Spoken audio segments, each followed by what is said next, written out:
Сарымсақ 4 мыңға жуық уақыттан бері артрит, қант диабеті, туберкулез, безгек сияқты ауруларды емдеуге қолданылып келе жатыр. Оның құрамында бактерияға қарсы патогендік өлтіру қабілеті бар. Екінші дүниежүзілік соғыс кезінде орыстарда антибиотиктер таусылғанда олар не қолданды деп ойлайсыз? Жауабы сарымсақ. Ол инфекциялардың алдын алатын табиғи құрал және қатерлі ісікке қарсы әсері бар табиғи дәрілердің арасында бірінші орында тұр. Сонымен бүгін біз әр ас үйден табылатын сарымсақтың денсаулыққа тигізер пайдасы мен қанша мөлшерде жеу қажет және кімдерге мүлдем тұтынбаған жөн, осы сұрақтарға жауап береміз. Ең алдымен пайдасын тізіп шығайық. Сарымсақ бактериямен күреседі. Оны шикіде жегенде алицилин заты бөлінеді. Бұл зат түрлі зиянды микробтарды, паразиттер мен вирустарды оп-оңай өлтіреді.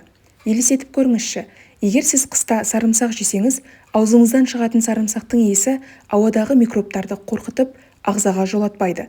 Солай сарымсақ жеген соң, жай ғана дем шығару арқылы ауадағы микробтарды өлтіре аласыз. Сондай-ақ сарымсақ антисептикалық, яғни залалсыздандыру қабілетіне ие. Ас мәзіріне шикі сарымсақты қоссаңыз, ағзаңызды өкпе құрты, дизентерия, кандидоз бен герпес ауруларын тудыратын түрлі бактериялардан қорғайсыз. Сарымсақ қан тамырлардың қызметін реттейді. Оның құрамындағы алицилин жүрек қан тамырлары жүйесінің қызметін реттейді. Күніне сарымсақтың бір тілімін ғана жесеңіз, оның өзі қан тамырларды нығайтып, қан айналымын жақсартады. Залалды холестерин мөлшерін төмендетеді. Сәйкесінше қанның ұюын болдырмай, жүрек талмасының алдын алады. Сарымсақ қандағы қант мөлшерін 25%-ға дейін төмендетеді. Бауырдағы инсулиннің ыдырауын баяулатады. Сонымен қатар қан тамырлары және күре тамырлардың жұмысын реттеп, қант диабетімен ауыратындардың жүрек қағысын жақсартады. Сол себепті қант диабетімен ауыратын жандар күнделікті сарымсақ жегені жөн. Сонымен қатар, бұл табиғи дәрілік құрал вирусты ауруларды емдеуде үлкен рөл атқарады, өйткені иммунитетті күшейтеді. Сарымсақты күнделікті пайдалану тұмау сырқауды 60% алдын алуға болатындығы дәлелденген. Тұмаудың алдын алу немесе ауыра қалған жағдайда емдеу үшін мұрынға сарымсақтың суын тамызған жақсы әсер етеді.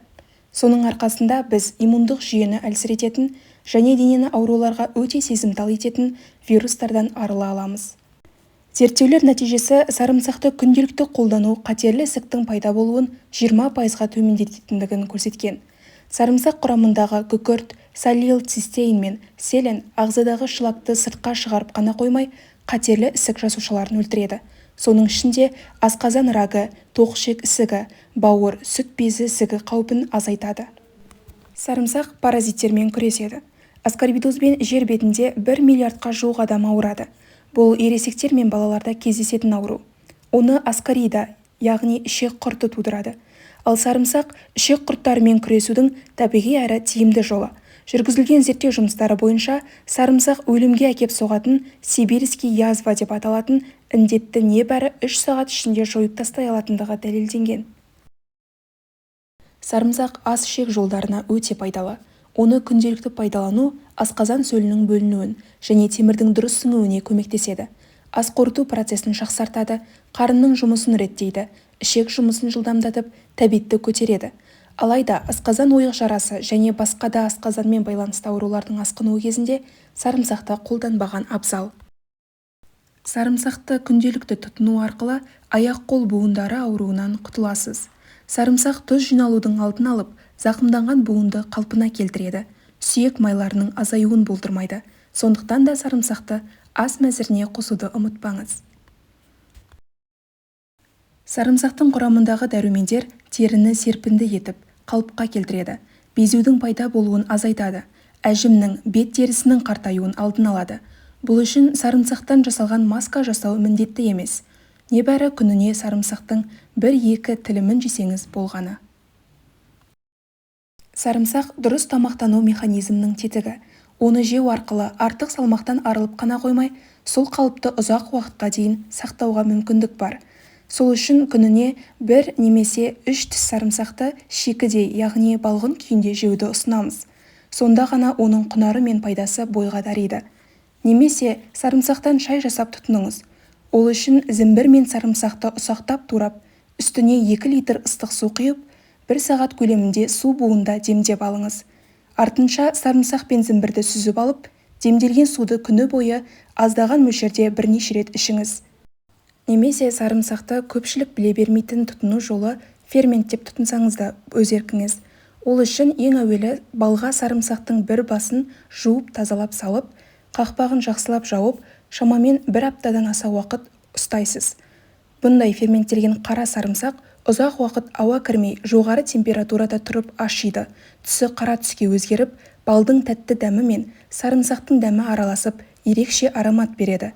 Ол ерте қартаюмен күреседі, суық тиген кезде тез жазылуға көмектеседі және тағамдарға ерекше дәм береді.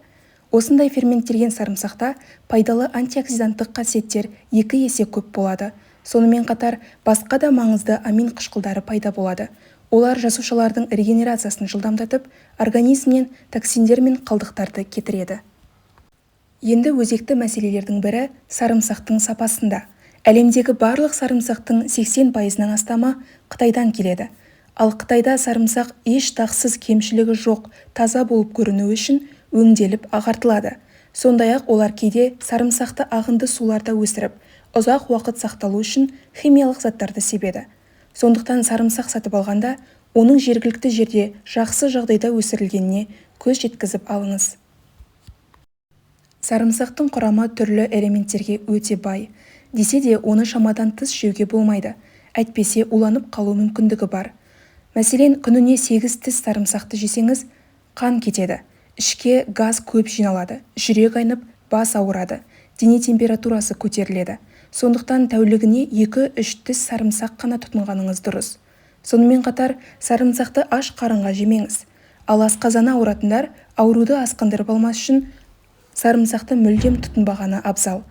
Ақпарат пайдалы болса, қазақ тілді арнаны қолдау үшін жақындарыңызбен бөлісіп, пікір қалдыра кетіңіз.